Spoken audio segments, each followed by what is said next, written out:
Hi, everybody. I'm Professor B here from Niners Radio 49 Live, 49ers Live tonight on this late night Friday night. Come on a little bit late. Been doing a lot of other things and not related 49ers. Had to, you know, today, so I had to take care of a few things. But hope you're enjoying this Friday night. On this, check us out on YouTube.com/. At Niners Radio 49. Always click, please.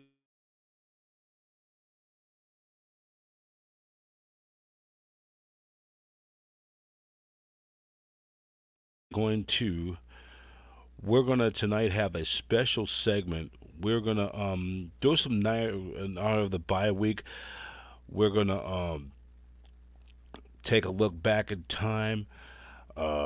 Three 49er legends who were key to the 49ers success during the 80s, and then also we'll take a look back at the 1994 behind the scenes called 49ers uh, of the careers of Joe Montana. First, we'll start off with 49ers tailgate from last week. We're going to be we have recap of the we're going to do 49ers tailgate from last Sunday night.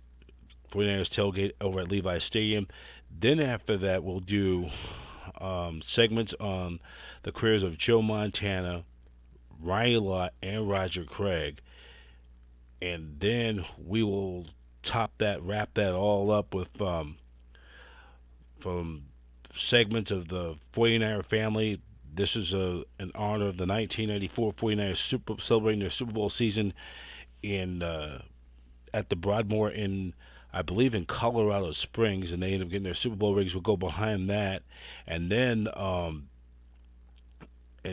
before we do that segment, we'll take a look back of week number the 1990. This week, the Niners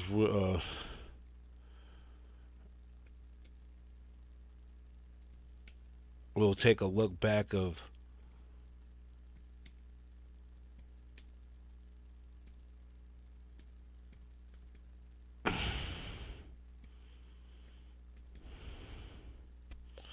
week 9 scoreboard, and we'll take a look at that though too. Look behind the scenes. It would be from Sunday, I believe, from Sunday, October 30th.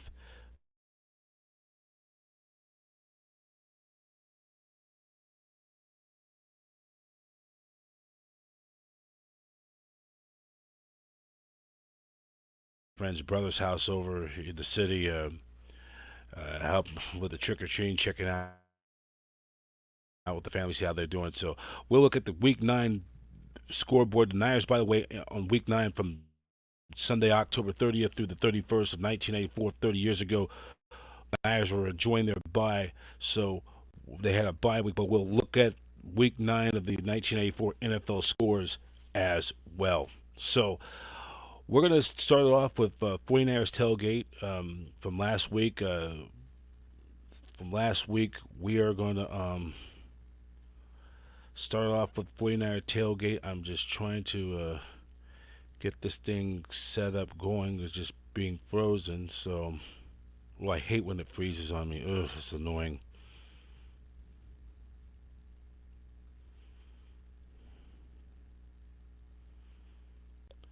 So we're gonna start it off with we'll start it off with 49er tailgate. Hope you enjoy the segment.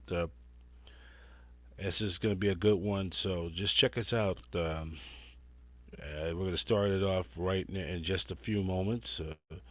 I'm setting this up right now, and waiting for it to download. It's frozen up on me again.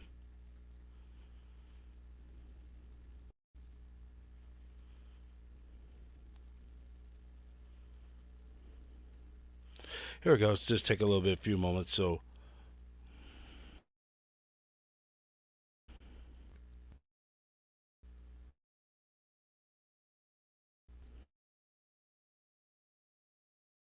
we're just gonna set this up.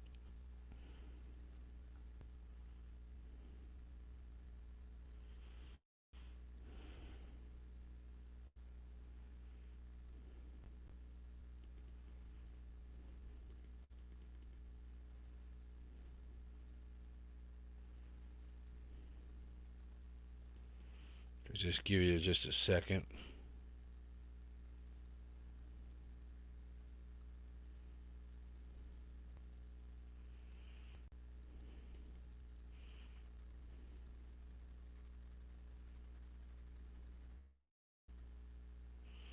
So I hope you enjoyed this segment, 49ers tailgate from last, and then a bonus feature, we had this 49er rally in downtown San Jose last Saturday. Former 49er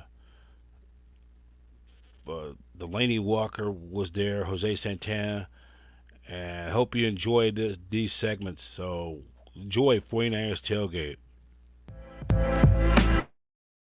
The following program is brought to you in living color on Niners Radio 49 in association with Satellite Digital Media News Network. Here's a picture I shot here at Levis Stadium here in Santa Clara. We're getting ready for Sunday Night Football, the Peacock on NBC Sports. It's the 49ers and the Dallas Cowboys. The rivalry renewed. We got Niners and Cowboys between the two historic, iconic franchises. The teams have combined for 11 Super Bowls. We got the Niners, 10 to be exact. We got the Niners Cowboys for Sunday Night Football on NBC. Professor B here for 49ers tailgate. We got the Niners. Niner fans, right, make some noise!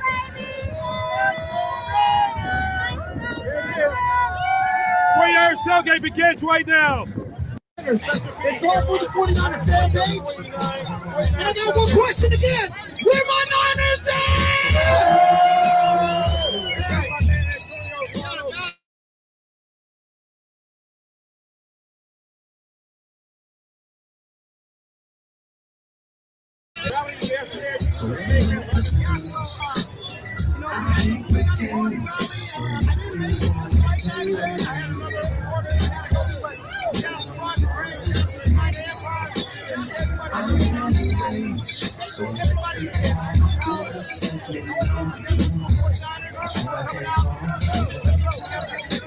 Right. See you on 49ers tailgate on Niners Radio 49.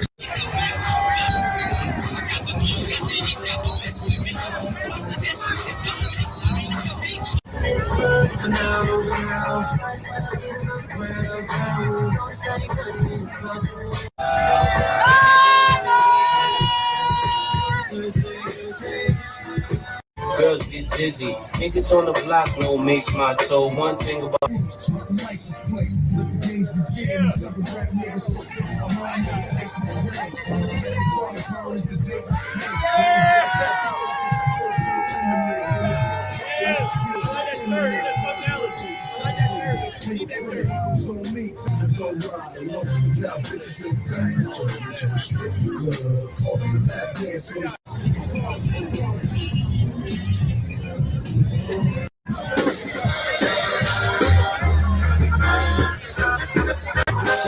Cada piel es un bikini de raya.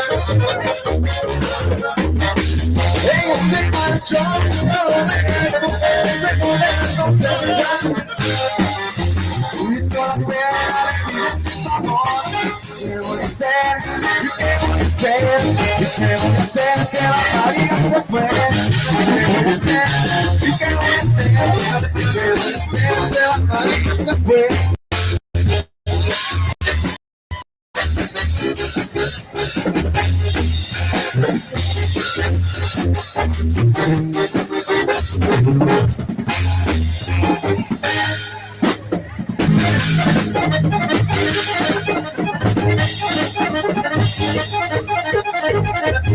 No puedo dormir, no sé de qué. Si necesita de mí, voy a ponerme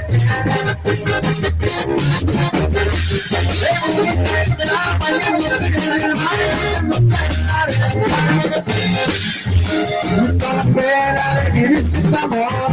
¿Qué voy a hacer? ¿Y qué voy a hacer? ¿Y qué voy a hacer si la María se fue? ¿Qué voy a hacer? ¿Y qué voy a hacer? ¿Qué voy a hacer si la María se fue?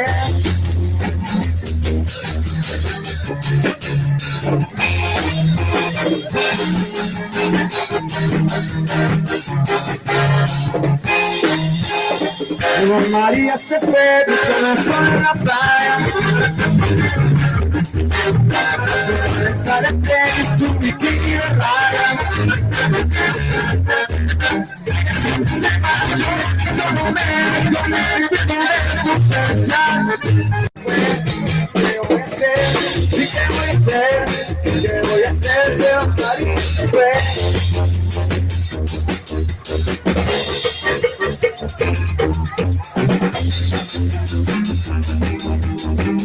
Hey, what's up?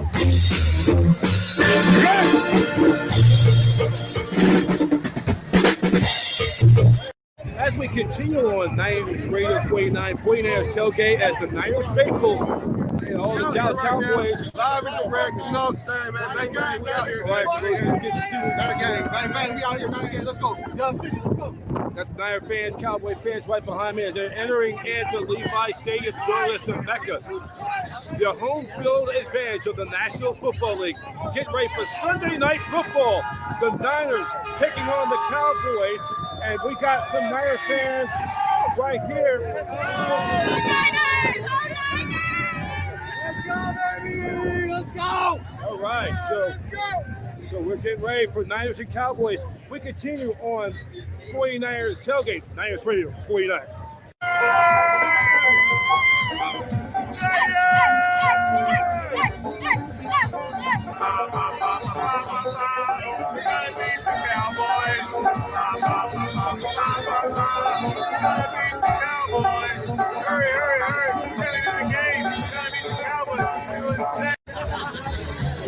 Professor B here on 49ers Tailgate, Niners Radio 49.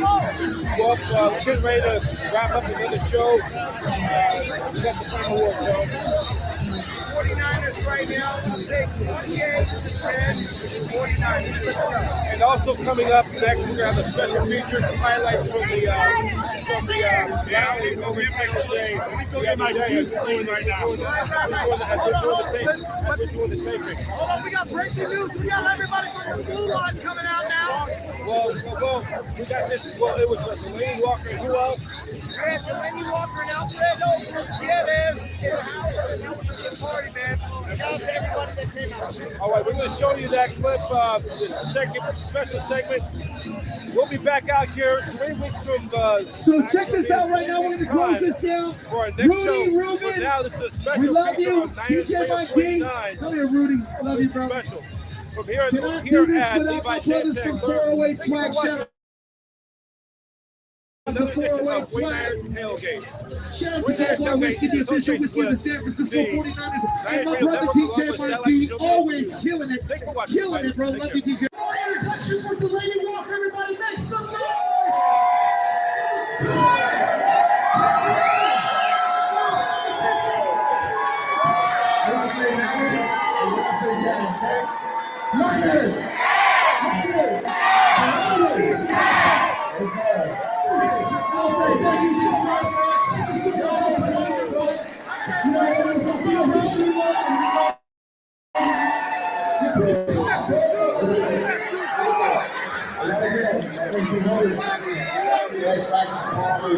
He always plays on point. I think he's going to do it a bit less. So he wants to get this team to attack for the next round.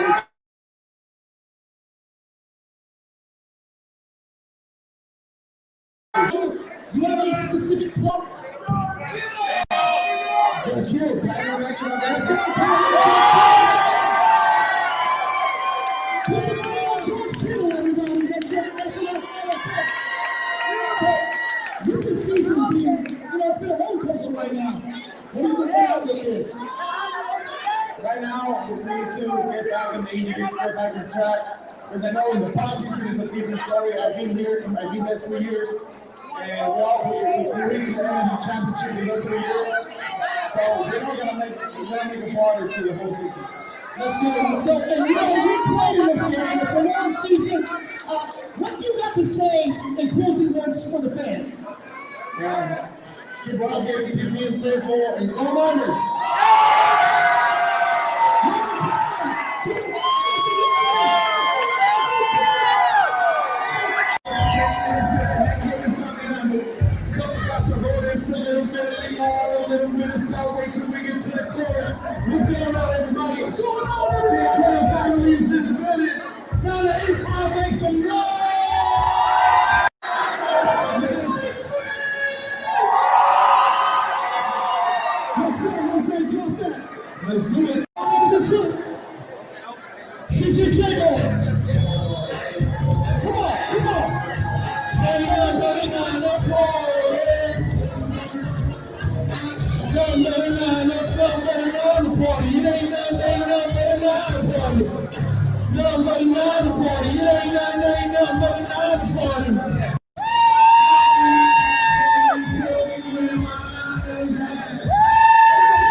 Oh man, big week for yours truly. Already said to the podcast team. He was at the Jewish Community Center of the city. He's a brother. I was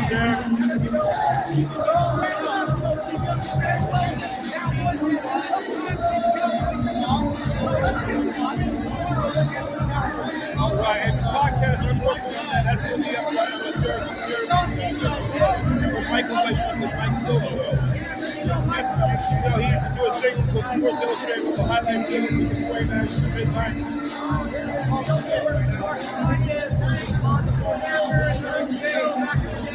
And now for the graphics. Thank you so much. Hey, we're here. Niners Radio 49 cruise to the Field House. 49 rally. This Niners Radio 49 bonus feature is an exclusive presentation of Niners Radio 49 in association with the Satellite Digital News Network. Thank you for watching.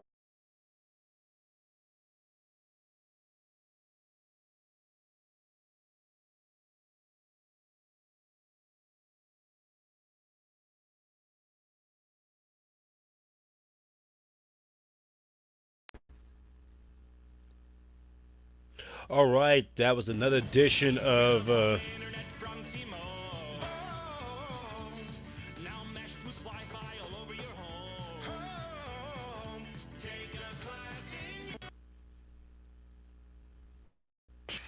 Faithful to him, it's not just a team, it's family. Sorry about that. That was from the 49er Tailgate Show. We tape this during every 49er home game. By the way, as the Niners were to beat the Dallas Cowboys on Sunday Night Football last Sunday night at home by a score of 30-24, as the Niners are now at 4-4, as they're enjoying that bye week in a must-win game. So the Niners were able to win that game.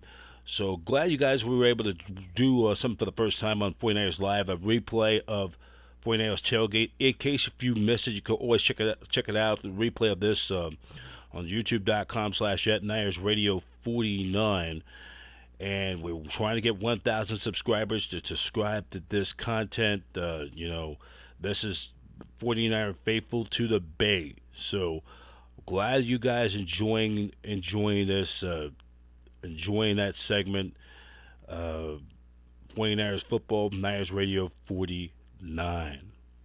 So now, after with that, we're just gonna give you a little bit of the some more 49er flashback coming up. We're gonna you're gonna like this one. We're gonna take it back to this segment featuring of. The feature of Joe Montana, and we're going to show you that segment coming up on Niners Radio 49.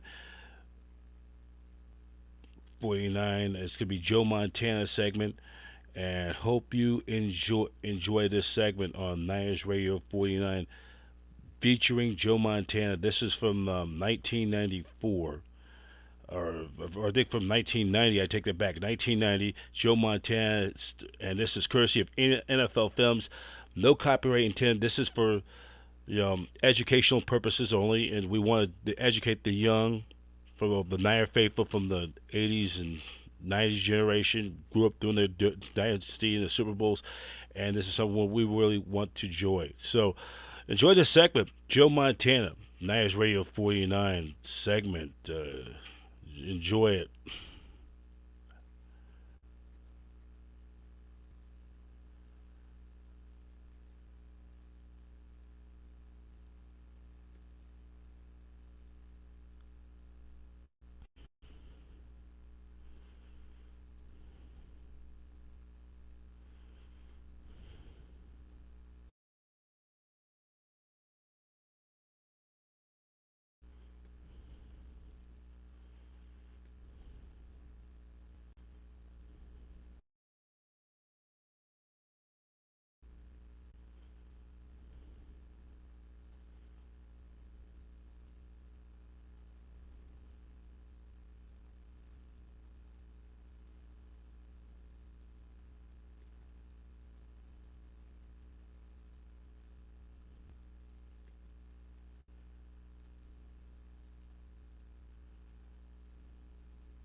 While some are men of the moment, he is the man of many moments.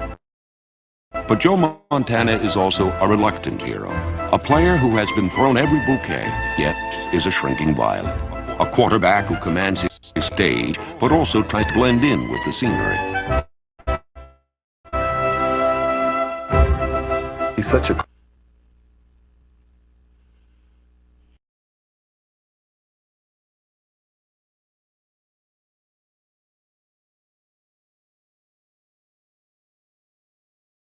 quiet guy off the field, and it's like a Dr. Jekyll, Mr. Hyde thing. When he walks in the huddle or onto the field, that's the guy's in charge. You look out there, who's running the show? Number 16's running it. First look at him, you think, God, I got to take him home for supper. He's so skinny. And you talk to him, he says, God, he got the personality of a stone. What am I going to do with this guy? And you watch him play, and he says, he's unbelievable. He's a work of art.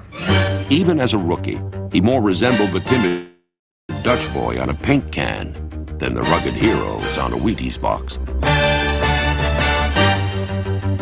But looks are deceiving, and Joe Montana has become perhaps the greatest quarterback of all time by overcoming every obstacle and misconception. He has an arm strong enough to get the job done, and this is what he does best. He gets the job done. He wins. He can complete the pass. Long, short, intermediate, doesn't make any difference. His arm is as strong as it needs to be. Back to throw Montana. Out in front is Rice. He is there. He's got it. He's got it. It'll be a touchdown for the 49ers. 96 yards.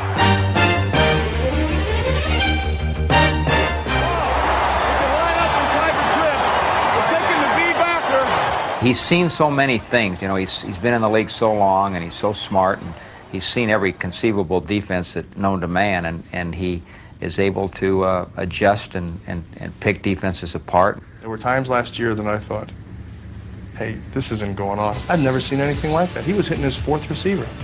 Look to one, he's covered. Look to the other one, he didn't like it. Look to the third one, he's covered, hits his fourth. He's like the Magic Johnson of basketball. He can see the whole field. And, to have that talent is very special.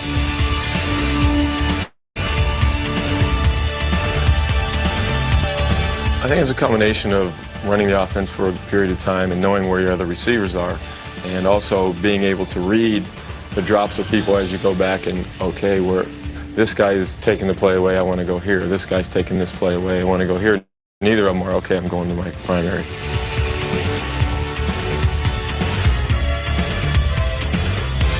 Although Montana reads defenses like Olivier read Shakespeare, his true eloquence comes when the script is in flames and the play is in ruins.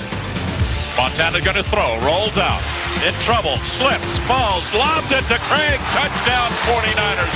What a play by Montana. The glorification of Montana is often overstated. But for all of the individual glory, this man among men is just one of the boys. Great job, Joe. I think you just try to show respect to the other guys. You know, I joke and kid and play. I mean, that's just the kind of guy I am, and it doesn't matter who it is. I love to have fun. You know, everybody jokes and kids and teases me back. First thing you learn is when you come in is don't mess with Joe Montana.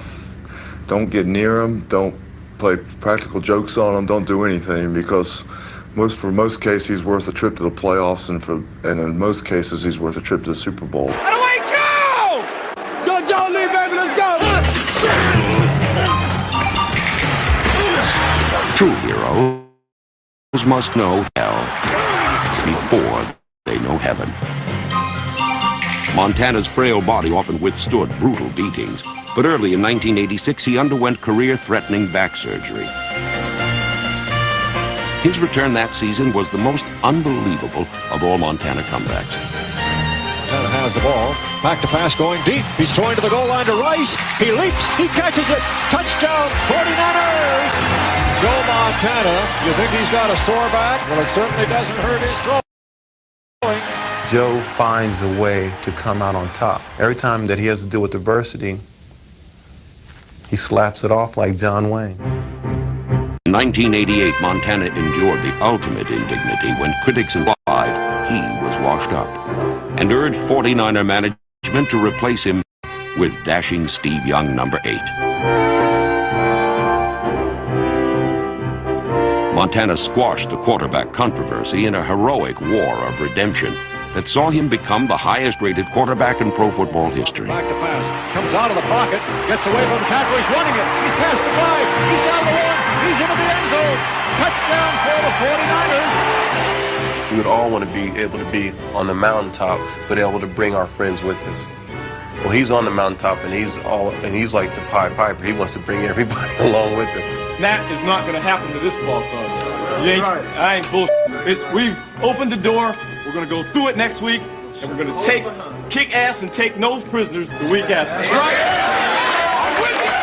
Montana's battle cry lifted his team to its 3rd world championship. It's such a sight to watch this. It is, whether it happens now or not, to watch Joe Montana do this, so many years, and to watch this absolute surgeon on the football field, and one of the all-time greats do his thing again, it's almost like poetry. At the 10-yard line, 39 seconds remaining. Montana at quarterback, in motion, comes right. Back to throw Montana. Steps up, throws.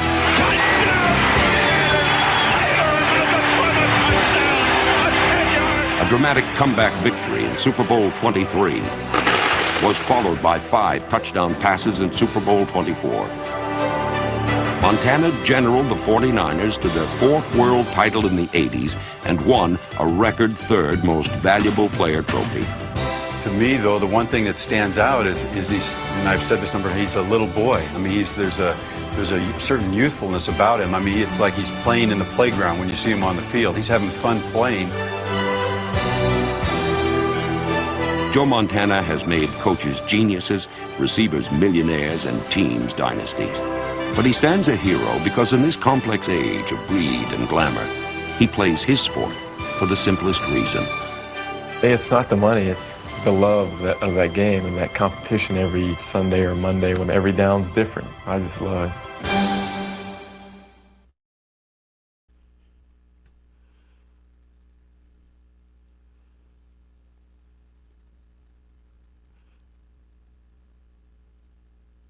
Testing. All right, that was a great feature. Joe Montana highlights courtesy of NFL Films from back, I believe, from 1990. Joe Montana's career, of course, guiding the Niners to 4 Super Bowl wins in the 1980s and 3-time Super Bowl MVP. Only Tom Brady has won more, his boyhood idol.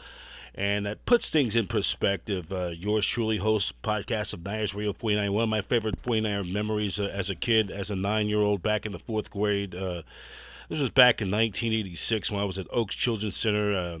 Resided at Oaks Children's Center down at the 1348 10th Avenue in the Inner Sunset District. I was there for a good long time.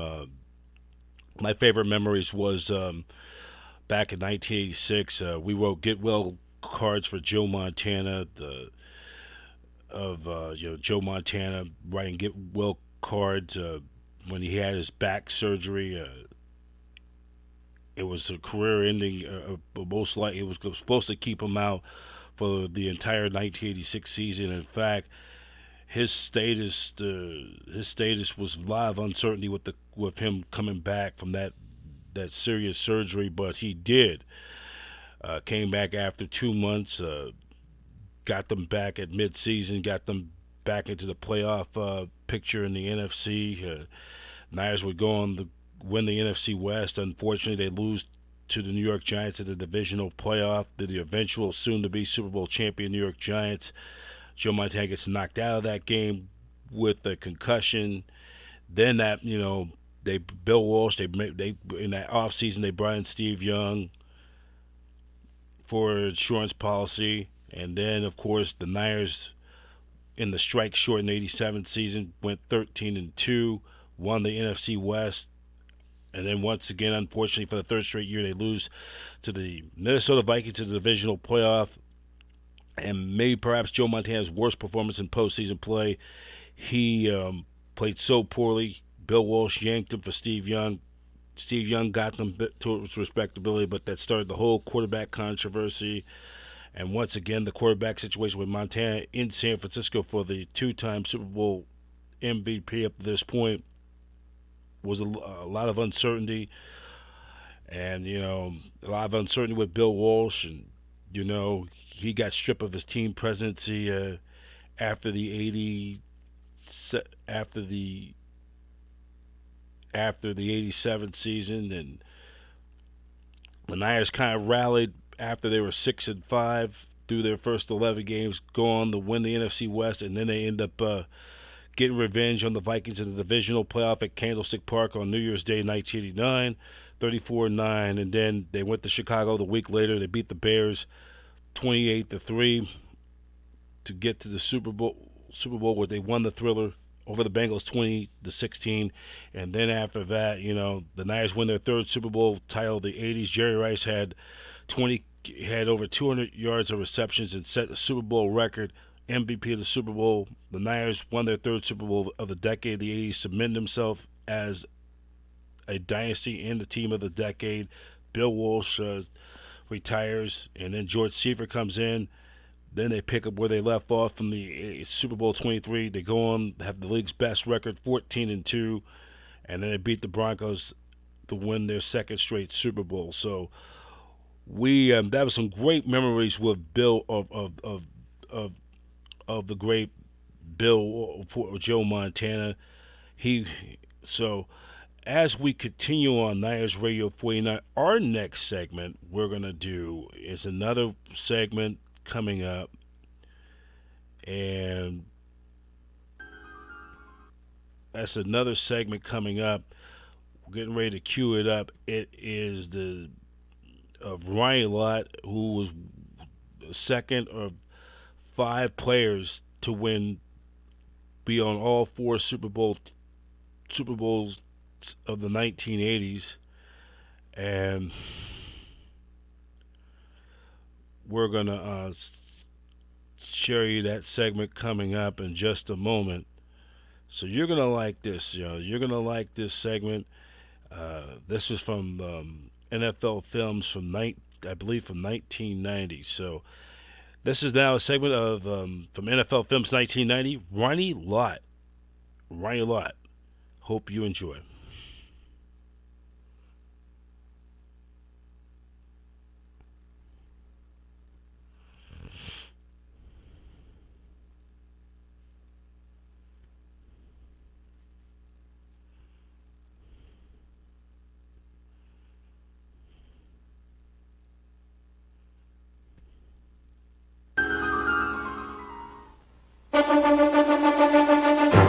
Ronnie Lott has been a defensive star for the San Francisco 49ers from the moment he arrived as a first-round draft choice in 1981. He has intercepted more passes and returned them for more yards than anyone in 49er history.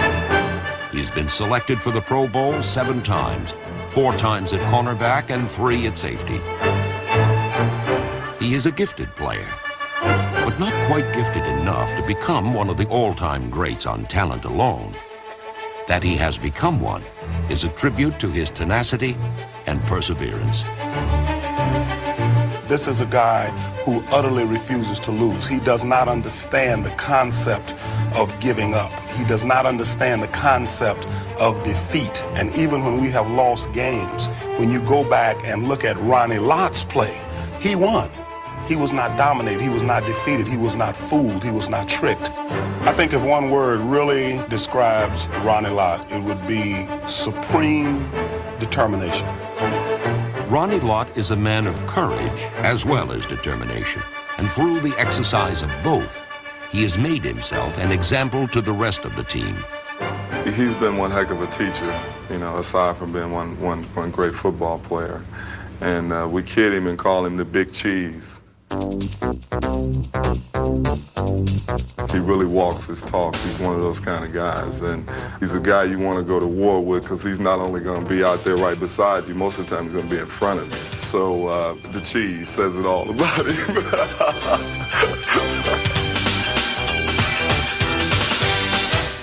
As a defensive back, Lott lives at the frontier of instinct and reflex, where the difference between success and failure can be measured in inches and seconds.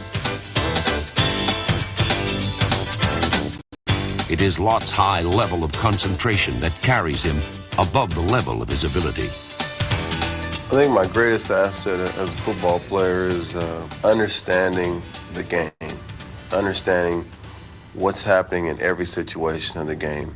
And to me, that's enabled me to be able to make plays in certain situations. The situation, Super Bowl 23, first quarter, the 49er defense is under attack. The Cincinnati running game was dominating our play at that time. And Ickey Woods, each time he'd get the ball, it seemed that he was getting stronger. You could sense it. I was in the press box, and you could sense him taking over the ball game. If you watch all the films prior to that game, it wasn't one free safety that had came up and hit Ickey Woods straight up. Most of the people that have got good shots on Ickey were hitting him on glancing blows, not direct on, but from sides. So I knew going into this game that I had to deliver a blow. You know, I just wanted to come after him and make sure that he realized that it was going to be somebody there that was going to attack him.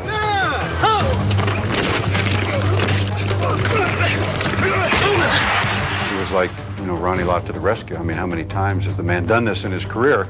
But his hit, you just slowed him down a little bit, slowed Ickey down a little bit, and it set the tempo for the rest of our defense.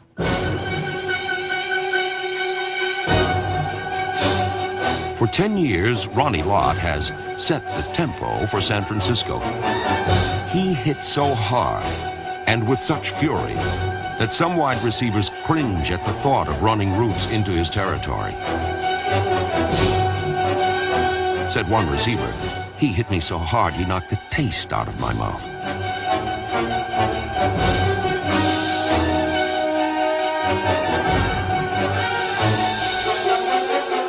He hits people so hard that, I mean, if somebody was to hit my son like that, I'd probably come to the game with a shotgun and shoot him. I mean, but he has no regard to his own physical well-being. He just goes out and he pretends his body is a cannonball and he just explodes into people. So he's an unbelievable person, unbelievably intense, and I think football gives him an opportunity to express that side of his personality. I think the hitting is very critical to my expression as a person and as a player, because what it exemplifies is the fact that I'm giving 110%. Some people play with heart, some people don't play with heart. And I'm sure you have some consequences that go along with that, but you don't worry about that at the time. You have to find a way to give a little bit of yourself, whether it's giving yourself up, running into somebody that's much bigger than you, or it's, you know, doing something to sacrifice yourself for the team. To his teammates, Ronnie Lott is invincible. If not in the flesh, at least in the spirit.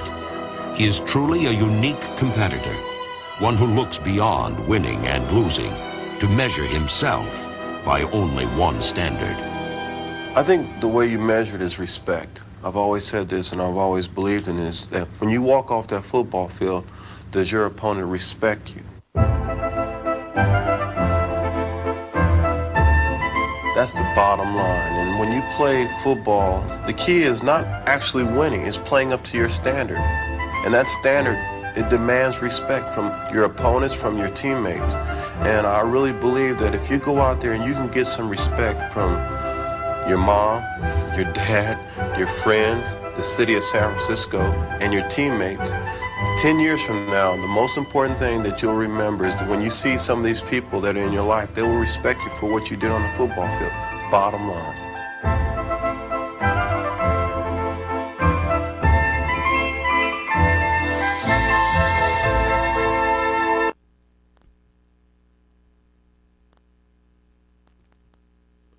All right.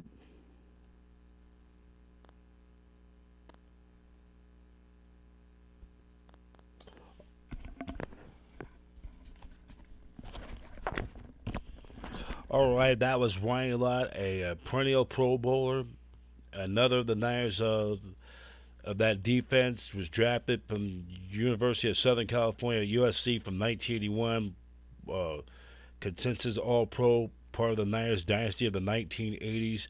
Watching 49ers live tonight. We're coming in real late tonight. A lot of other obligations doing early in the day. So our next segment, we're going to, just a reminder coming up, got a few more segments to do tonight before we go sign off. Hope all of you enjoying your late Friday night, wherever you are. If you're at home, just wherever you are, watching out and about, watching this podcast. Be safe out there on these streets. Of course, this is the next to last day of this full daylight savings time. Of course, tomorrow night, late night tomorrow night, we are going to go back 1 hour. The final day of daylight savings time before we go back 1 full hour. We'll have that 1 full additional hour of sleep, and the old saying, the days get shorter and some long, deep nights, though. So, of course, supposed to be some rain hitting here late night tonight in the Bay Area, where I'm at, and we really, it's going to be fun. So, I got to go back out and do another practice baseball game tomorrow for Cal, and it's gonna be fun. We're gonna be doing this though. So glad you guys are tuning in on Niners Radio 49. Just a reminder, coming up, the 49ers will be back on Monday, getting ready for work as they get ready to take on the Tampa Bay Buccaneers as they start the second half. Looks like Christian McCaffrey and Dre Greenlaw will be ready to play, and they'll take on the Tampa Bay Buccaneers. It's a 10 a.m. start local time. You can catch the game on Fox Sports, the exclusive network home of Super Bowl 59, and on KNBR 680, 104.5 FM. Greg Papa and Tim Ryan with the call coming up on Sunday. 1 week from this Sunday. So, and that I believe will be on Veterans Day. So hope you join us for 49ers Radio down at Raymond James Stadium in Tampa. And then I believe we will have a full post-game recap right after when that game is concluded. So right now, we are going to continue on Niners Radio 49, 49ers Live tonight. Professor B, we're going a little bit overtime tonight. We're going to go on our next segment in our Niners Radio 49 flashback. Another 49ers standout during the 1980s, a running back who don't need no introduction. And I really think he should have been in the Hall of Fame should have been in the Hall of Fame years ago. Only man, hold on. Sorry about that. We apologize for that.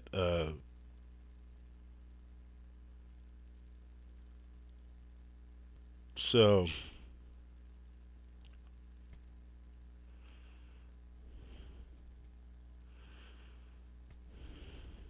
So this is going to be a good one everybody should like. It's Roger Craig highlights from 1990, from NFL films from 1990.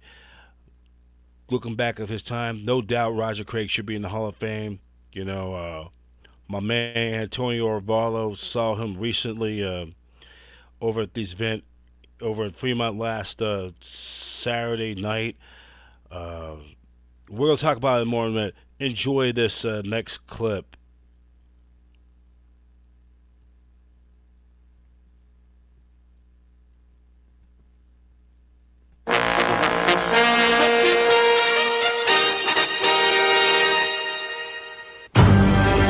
Like Superman, 49er running back Roger Craig is a star with a dual personality. He has an intense, physically imposing side and a mild-mannered, rather elusive side. When the two have combined, this beauty and beast of a back, more often than not, has tasted sweet success. Again to Craig, first down, first through 30, to the 40, being chased at the 50, the 40, the 30, the 20, and touchdown! Roger Craig is a rare find among NFL running backs, a man possessing sprinter speed, fullback power, and receiver's hands. And he's the only player in NFL history to both rush and receive for over 1,000 yards in the same season.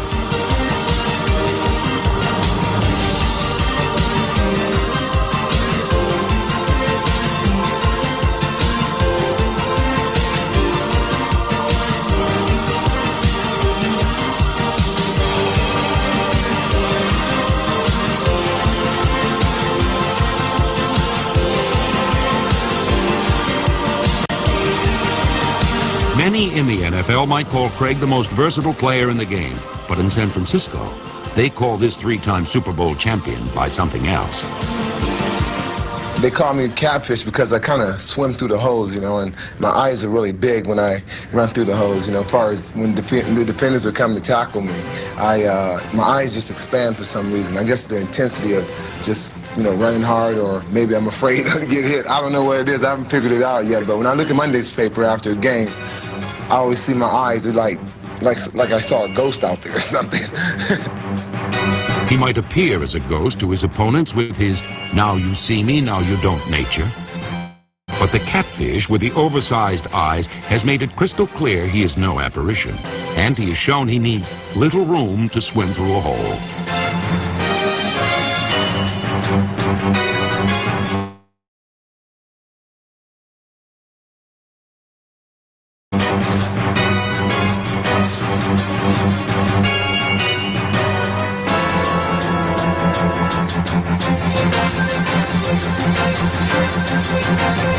Despite his obvious talents as a runner and a stellar collegiate career at Nebraska, Craig was a fish that wasn't landed early in the 1983 draft. He was just the 6th running back taken that year, as many scouts were concerned that his elusiveness alone wouldn't make him an NFL star. The interesting thing about Roger Craig was when he was coming out of college, the knock on him was that he wasn't tough enough. He wouldn't play hurt, he wouldn't do this, he wouldn't do that. And that's exactly what he's been in the NFL. He's been a real tough guy who devotes himself and his conditioning to toughening his body and being able to take those multiple hits a game. And toughness and attack, it seems that he attacks tacklers and gets tougher before the point of impact. And he takes a lot of punishment. Number 33 has taken his share of shots over the years, but he is like Rocky Balboa. The harder he is hit, the more he is hit, the stronger he seems to get. This guy is just nonstop. I've never seen anyone like him. The closest that's come to him has been Marcus Allen. And Roger takes it that much further. Roger's at his best when he is being confronted with somebody, and he is definitely willing to confront the tackler. He is the most aggressive runner in that particular manner that anybody in the league. He's not the most physical because, at times I think he gets down to around 210 pounds or so, but he's certainly attitude-wise, in my view, the most aggressive. I really admire what I think is the mental part of his game. Craig's boot camp-like off-season training has made him a machine physically. He's never missed a game in his career, but what really makes him strong is his mental toughness. I train the mind, I do the distance to work on my mental aspects, so I'll be ready for the pounding during the year. He can take and give poundings, but he's no dummy. He knows when to hit and when to run. My biggest asset as a runner is I try to change up. I be aggressive one time, and then another time I might just be a finesser, as far as faking them out or not giving them a clean shot. I think you have to change up a little bit. You just can't just be just one style runner. I mean, you have to be able to, mix it up a little bit, just like a boxer. I use my knees instead of my fists. He'll knock you out with them knees. He kicks them so hard, man. I tell you, I hate to come off the block trying to hit him. I have never hit him in his legs, and I never will. But I'll hit him in his chest, I'll hit him around his neck, I'll hit him in his head. But I'll never hit him in his legs, because he has those knees up so high. Man, I'm telling you what, you can hurt yourself. You put your head down there, he can rip your head backwards. Roger Craig has had many spectacular runs over his career. There are those when he goes through defenders, and those when he dances his way around. But in 1988, he had a run where he did both. A run that showed his strength physically and mentally. A run that amazes even him to this day. The run I had against the Ram a couple years ago, when I broke loose for like 60 yards, I broke like 8 or 9 tackles. I couldn't believe I did it. Even the next day, I looked at films, I was like, did I do that? There's a draw up the middle to Craig, and he breaks loose and runs loose. He gets loose to the 30, to the 25. He's down to the 20, breaks loose again, he's to the 10, 5, touchdown 49ers! Oh, what a spectacular run by Roger Craig. Might be the best run of his career, and that's highlight reel material forever. There might be more talented backs in the NFL than Roger Craig, but surely there is no one who works harder. He refuses to fail. He's a special man whose love of the game has driven him to do everything possible with both his body and mind to become a success. What makes Roger Craig so special is his heart. He plays as if he has a heart of a lion. I love being out there, it's something that, I love to do. Just like anyone else who go to their jobs and they're very successful at it, they love doing it. And it's very competitive, and I thrive on competing. That's in my blood, and so that's all athletes have to, look at it that way. You have to love it.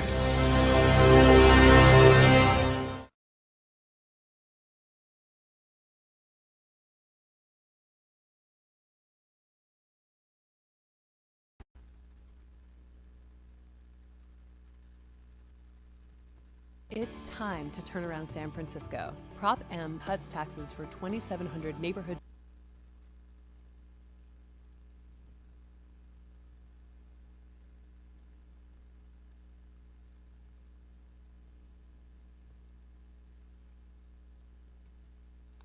All right, that was Roger Craig. That was another flashback moment. We're on Niners Radio 49. We're going to do another interview. This is a Professor B flashback from 11 years ago, where I did an exclusive interview with Roger Craig at the Sports Authority down in Foster City. This was 11 years ago. I'm going to we're going to do a little bonus clip, add something in there. You're really going to like it. It's a segment I want to put out there for the interview. This was a Bay Area Sports Weekly.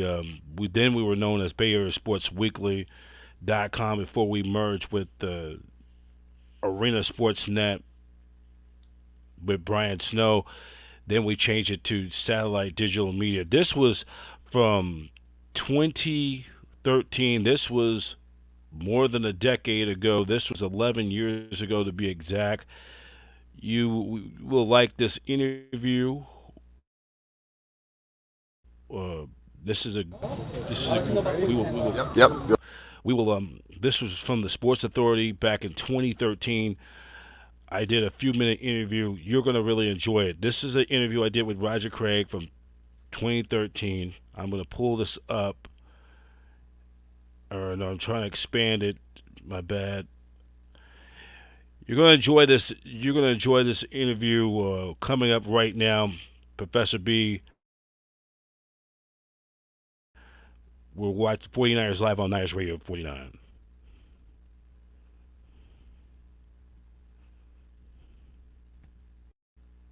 Go ahead. Gave you out too. Nice. Yeah. We're here on BearsSportsWeekly.com. This is the man who, three-time Super Bowl champion, only one of two players set the standard.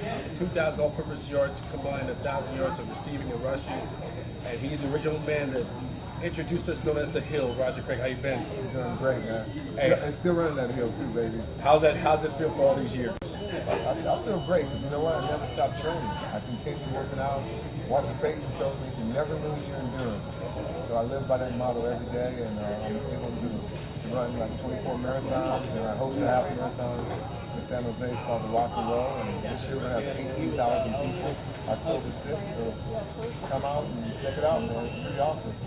Okay, and then in the state of the 49ers, how your thoughts on Jim Harbaugh?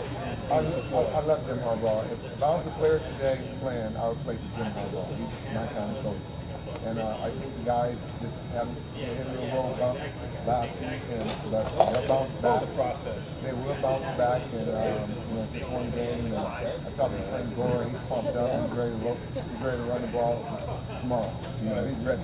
So I have faith in the team. I have faith in Jim Harbaugh that he's going to get the guys back on track. Just a little bump. Everyone goes through it. Defense is always win the first 4 weeks, and then it all settles down. Offense kind of gets together. Thanks, Roger. My pleasure. That's Roger Craig, three-time Super Bowl champion, San Francisco 49ers, BearsSportsWeekly.com.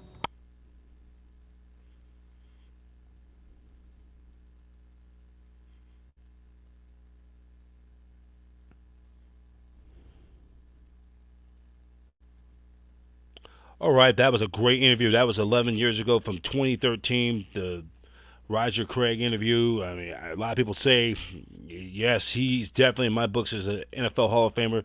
2,000 all-purpose yards, the only man, of course, one of, I think, only 2 or 3 players ever to have both 1,000 in both yards rushing and receiving, the equivalent, the NFL's version equivalent of having baseball's 40-40 club, or a 20-20, something like what Willie Mays did with the Giants, or Jimmy Rollins with the Phillies, 30-30 or 40-40, 30 or 40 home runs and 40 stolen bases.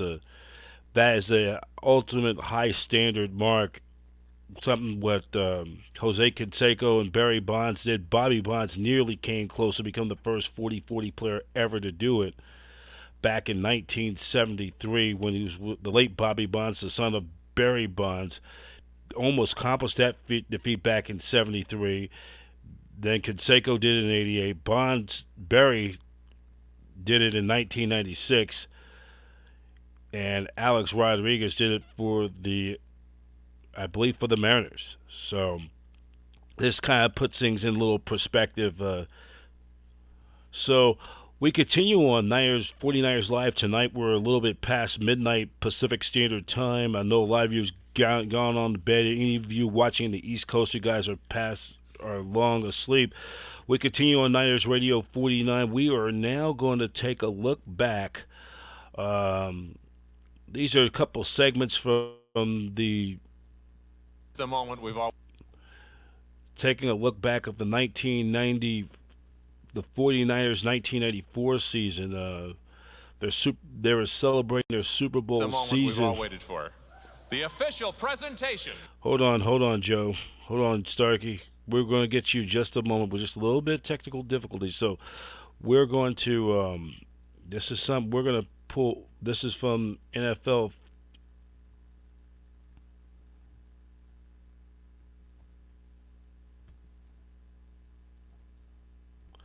It's going to be a double feature, this segment. The 1994 49ers celebrating their Super Bowl season. They're going to get their championship rings behind the scenes. Again, all footage is courtesy of NFL Films, all rights reserved. I don't have any copyrights as this is just for educational purposes. So this is a fun thing we like to do, share some of the Niners nostalgia from the past. We're going to pull up this next segment, and once again, this is for educational purposes use only. I don't own any of this copyright We just want to share this for all of our viewers or viewers at home, maybe 30 and under. What was the 49ers way back in their heyday? So now we are going to. So right now we're going to send you to that next segment moment. The 49ers.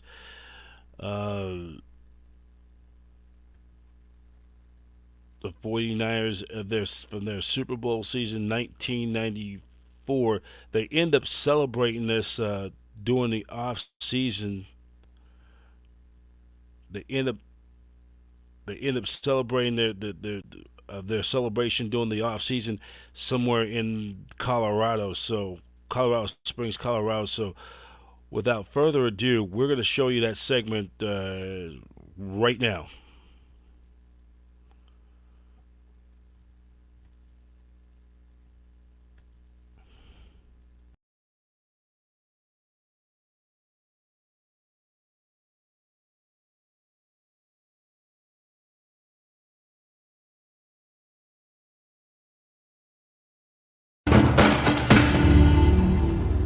Welcome, everyone. We're here to have a nice time, to enjoy ourselves, and for 3 days to forget about football, but don't forget that you're here because you're the best in the world. You're the world champions. So enjoy yourself, relax, and have a great time. The San Francisco 49ers celebrated their 5th World Championship at the Broadmoor in Colorado Springs, one of the world's premier resorts. That's the only reason some of these guys were allowed on the golf course. You're through. Damn! You're through. It's all good. I play football. The San Francisco 49ers don't just play football. They transform the game into art. And in 1994, they painted a masterpiece. The offense averaged a team record 32 points a game. And the defense set a new standard with a performance that bordered on perfection. In the ultimate team sport, the 49ers proved to be the ultimate team. Don't be afraid to say you're number one. Don't be scared to be a success. 49ers are without doubt the best organization in sports, possibly one of the best organizations in the world. The first day I came in, he welcomed me to the family. And whenever I see Eddie DeBarlo, he's the type of guy, he's going to give you a hug. That sense of family is pervasive, not only in his own immediate family, but obviously in the 49er family.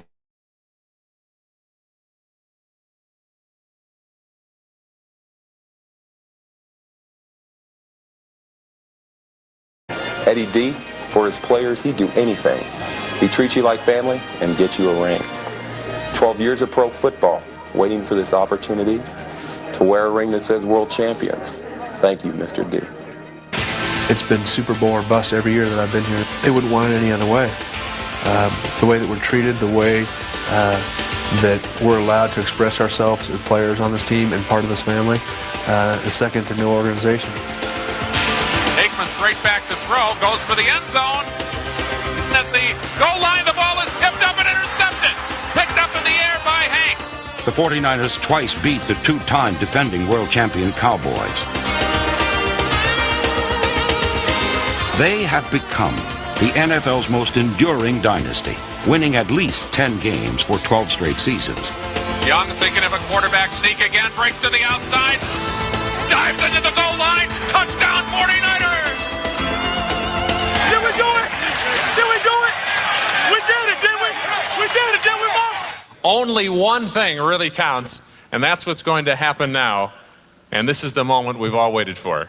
The official presentation of the 1994 World Champion Super Bowl rings to the players and coaches.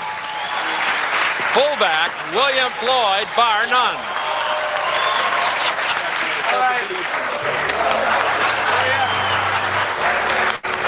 Many more, baby. Here's Flash, Jerry Rice. One of the finest gentlemen in the game, Steve Young. I'm so happy for you.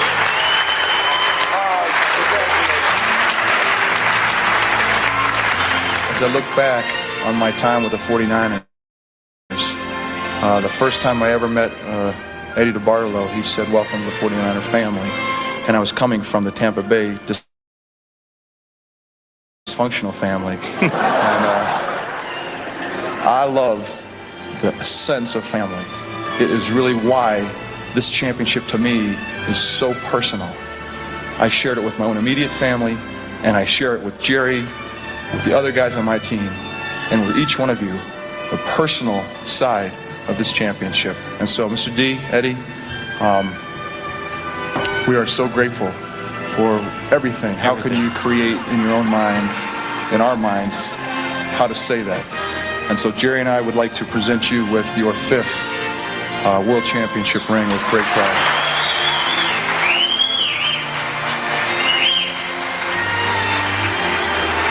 Thank you very much. All I can say is that I am really and truly, from the bottom of my heart, proud to be your owner. But I am really more proud to be your friend. Thanks. The San Francisco 49ers, winners of 5 Super Bowls. When excellence becomes a tradition, there is no end to greatness. Bill Walsh used innovation and motivation to build a dynasty.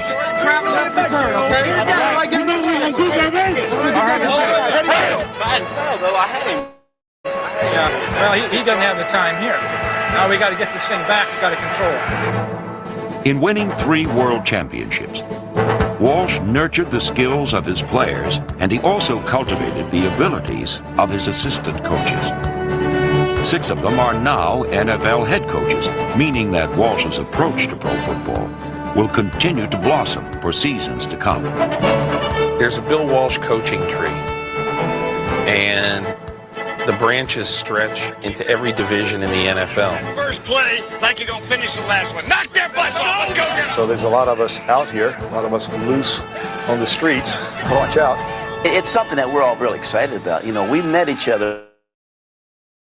There are all these assistant coaches who became head coaches who worked under Bill Walsh either at Stanford University or with the 49ers. We met each other during various times. And I think that all of the guys really have so much respect for Bill. We learned so much from Bill Walsh. Working with Bill, the innovative ideas that develop, you're challenged all the time to be creative, and the teaching aspect of the game, and just the sense of the importance and how you actually go about winning.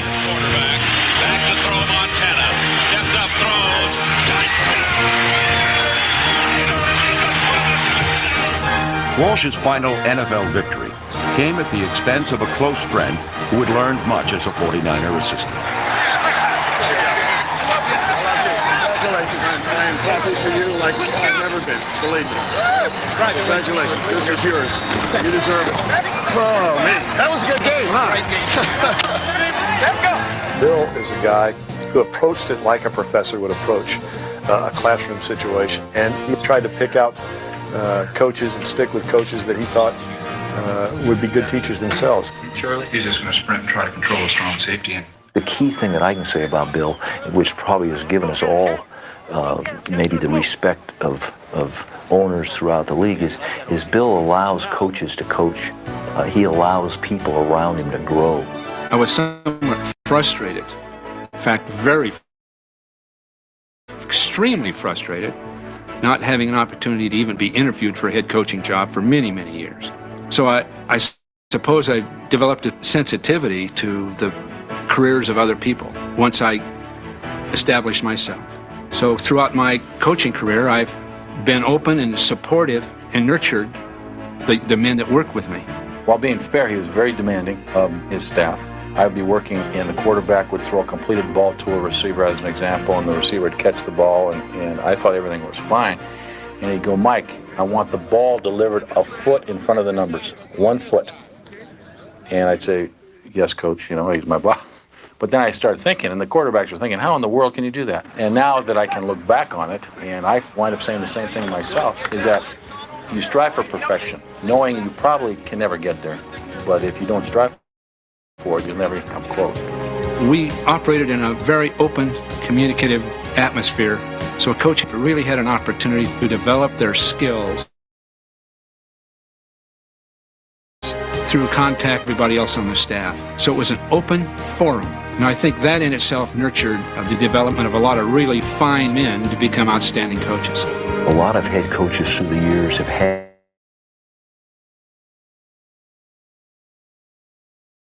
Bill's case, a lot of his becoming successful because of the preparation and the results that they got being around Bill. Talk about being champions from July 7th. We're champions right now. We got one more to go. Congratulations for a tremendous effort. Tremendous. Bill Walsh's former assistants guarantee that he will exert as much influence on the future as he did on the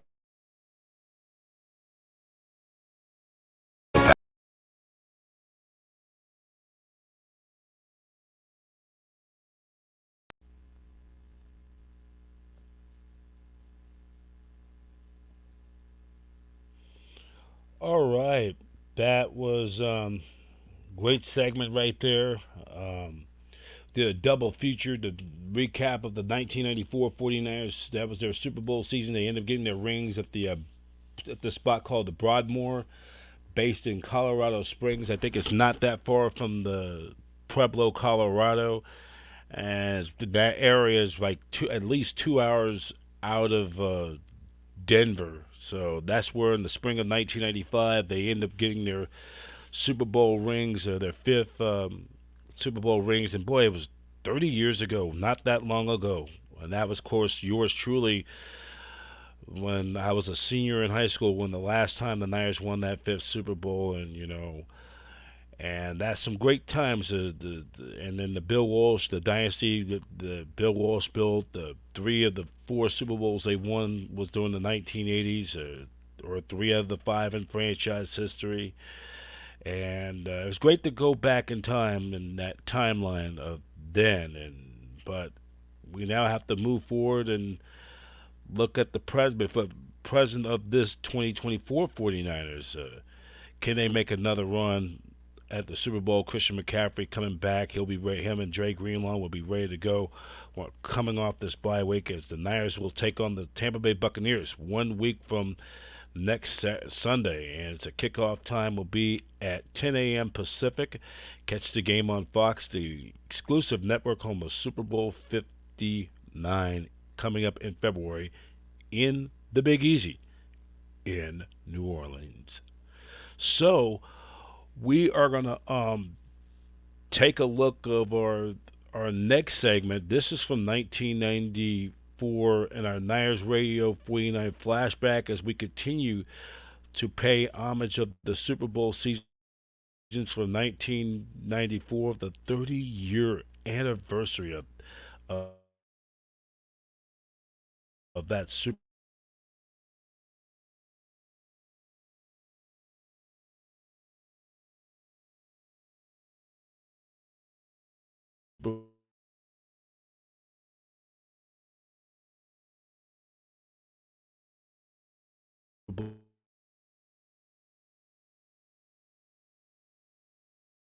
Bowl season.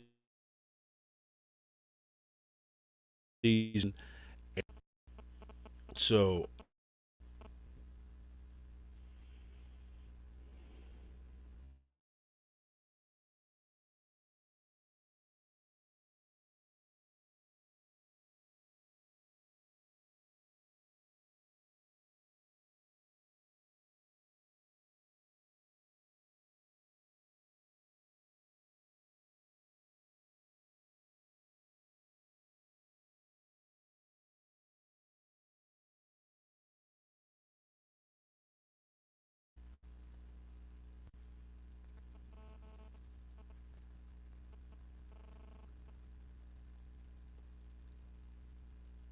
yeah. So we take a look back of Week 9 of the 1994 NFL scoreboard. And this is from the football data. This is another good exercise I love doing. And we will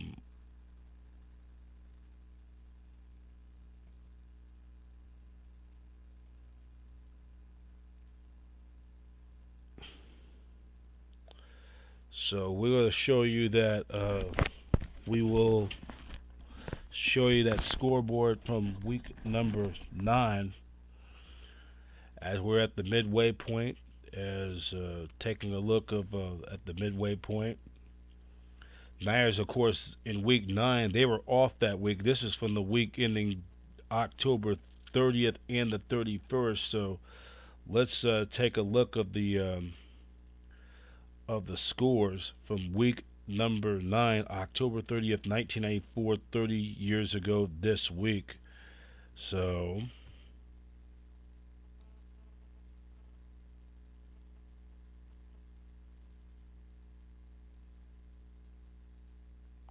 scores from week number 9, October 30th, 1994, 30 years ago this week.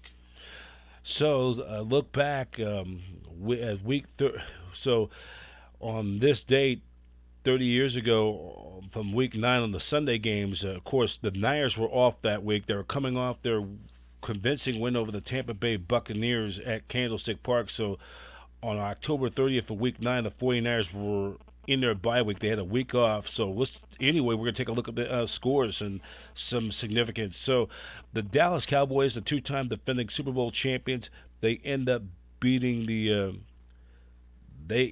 barely eking one off against the Cincinnati Bengals at Riverfront Stadium, 23-20.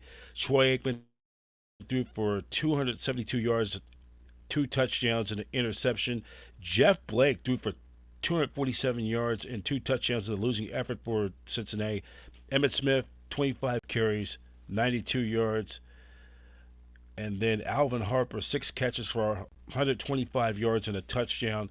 Carl Pickens caught 4 balls for 40 yards. So the Cowboys improved their record to 7-1, while the struggling Cincinnati Bengals fall to 0-8. And then at the Detroit Lions holding off the New York Giants at Giant Stadium, 28-25 in overtime. Scott Mitchell threw for 180 yards and 2 touchdowns. He threw 3 interceptions in that contest. Barry Sanders, 26 carries for 146 yards. Rodney Hampton, 30 carries, 138 yards and a touchdown. The losing effort for the G-Man. Herman Moore, led the Lions, 9 catches for 106 yards, and he had 2 touchdown receptions.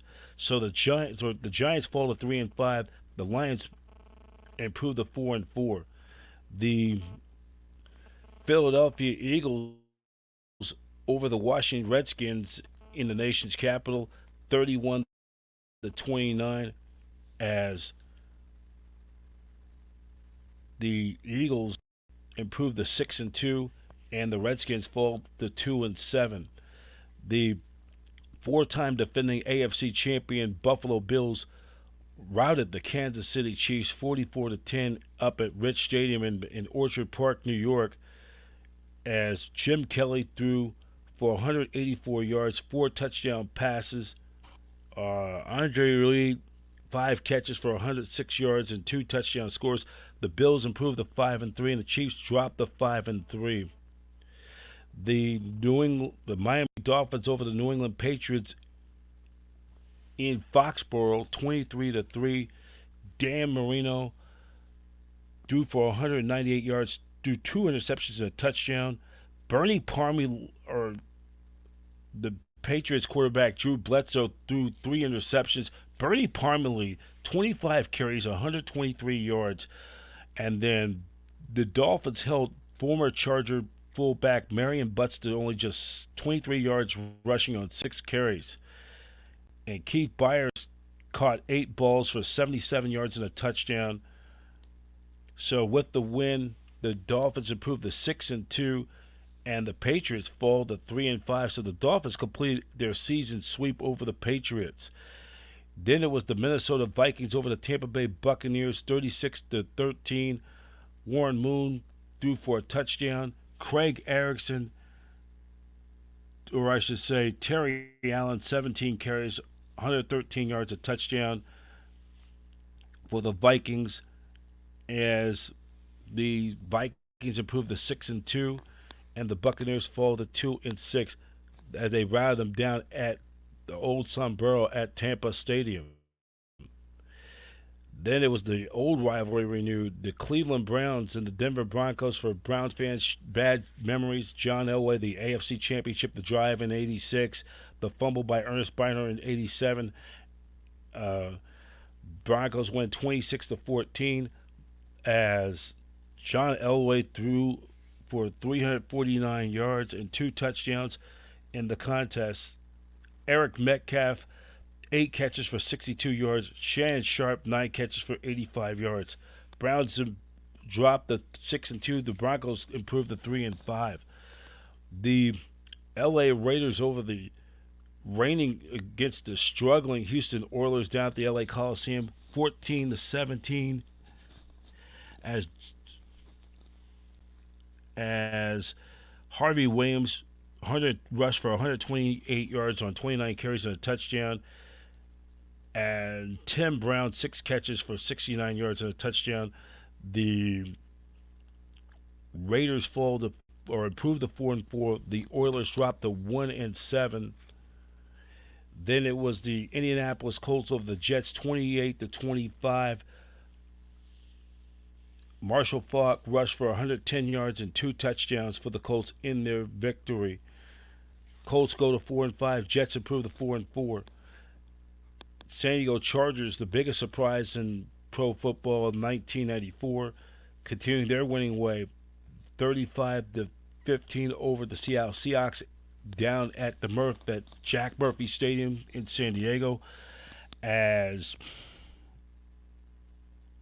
Nachon Means rushed for 104 yards and a touchdown.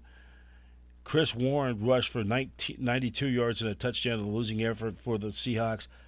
Brian Blade, 6 catches for 89 yards, and Tony Martin, 5 catches for 59 yards. So the Chargers, with the win, improved their record to 7-1, while the Seahawks dropped to 3-5. So the Chargers, at the midway point, has the best record in the AFC. And then it was the Arizona Cardinals upsetting the Pittsburgh Steelers 20-17. And the veteran Steve Berline threw for 251 yards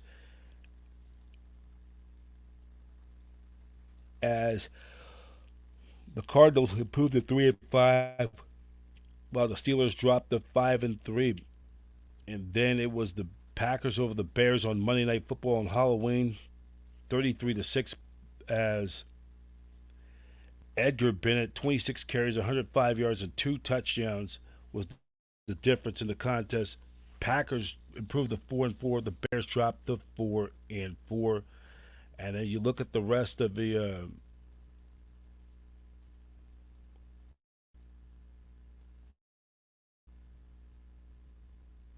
so the 49ers, Rams, Falcons, and Saints all were off back in Week 9. So next week on our next Niners Radio 49 podcast,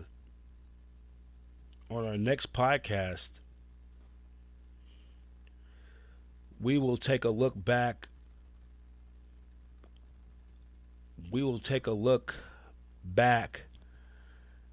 For the 94 season. We'll take a look back at the 10th week as the Niners will travel to the nation's capital to take on the Washington Redskins for week number 10.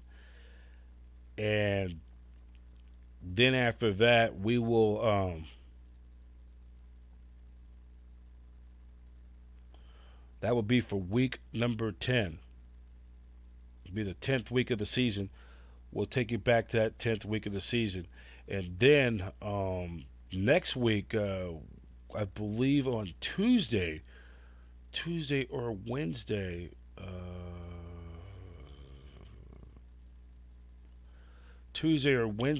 on our Niners Radio Flashback. Next week, we'll take a look back of the 1984 49ers as we commemorate the 40-year anniversary of their Super Bowl season.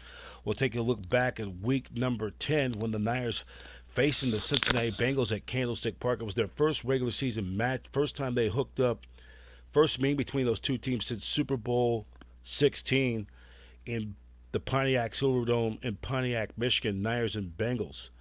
We'll take a look at that game. That game was played at Candlestick Park, the week number 10. And then we'll take a look back at week number week 9 when the 49ers taking on the New Orleans Saints at Candlestick Park. It was the Niners' first home game at Candlestick in more than a month. In fact, the Niners were supposed to play the Saints back in week 5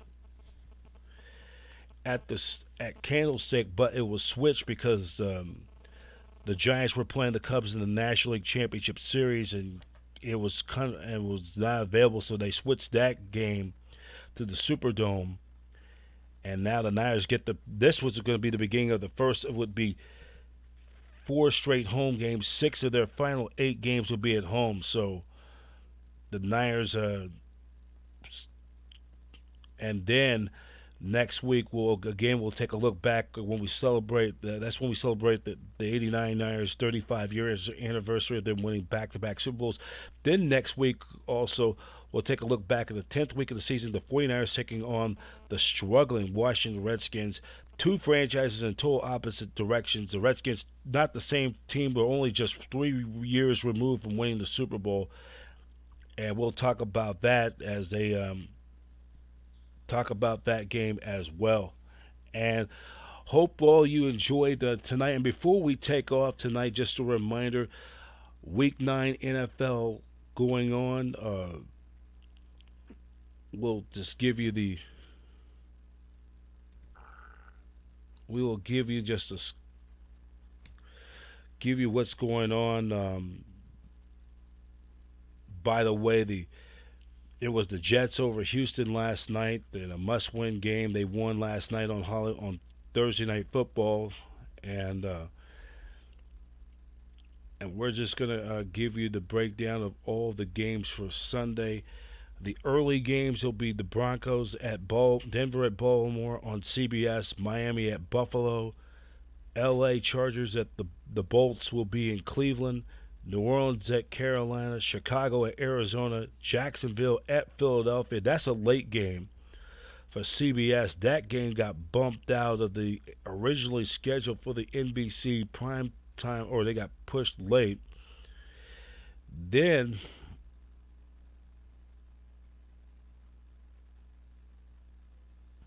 so people in the Bay Area will get the LA Chargers Cleveland Browns game. And then the early games on Sunday for Fox, I believe it's going to be a doubleheader. And remember, the Niners are off. It will be Dallas at Atlanta. That's going to be the early game.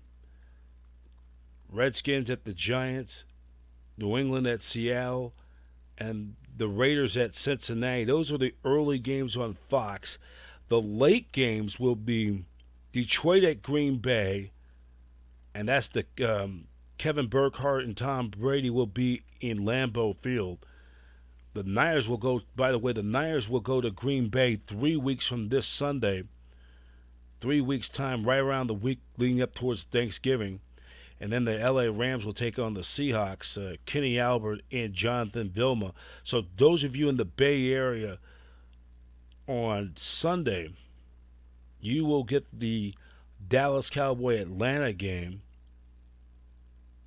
You'll get the early game on, or let's just break it down one more time. Everybody in the Bay Area, San Francisco Bay Area market, you'll get the Denver Broncos and the Ravens. Jim Nantz and Tony Romo with the call, or correction. You get the Chargers and the Browns in Cleveland. Spero Dedes and Adam Archuleta will give you the call in Cleveland. That will be on CBS. And then CBS has the regular regional weekend. Fox will have the doubleheader, Dallas at Atlanta. Adam Amen and Greg Olson with the call. And then the late game will be Detroit at Green Bay. That's the late game on Fox. Kevin Burkhardt and Tom Brady with the action there. And that's going to do it for tonight for Niners Radio 49. Glad you guys, 49ers Live tonight, for joining us tonight. We'd like to thank you for everything, and we appreciate for everything we have done. And we continue to grow this thing. We're going to continue to grow and grow. We're getting some good reviews, and That's just the thing, and share some special content, flashback stuff. It's not about we don't want to rip somebody's copyright feed or anything. It's just to preserve the history and the educational purposes. Hope you enjoyed tonight's podcast. Latest news on 49ers. Check us out, youtube.com/at Niners Radio 49. And always please click the subscribe button. Goals to get 1,000 subscribers. So we are going to keep on pressing on. So enjoy tonight, Professor B, and so long. Thank you for watching 49ers Live tonight on Niners Radio 49. 49ers Live tonight is a presentation of Niners Radio 49, where every team has a fan, every fan has a voice, the network home of champions. Have a good night, everybody. Take care.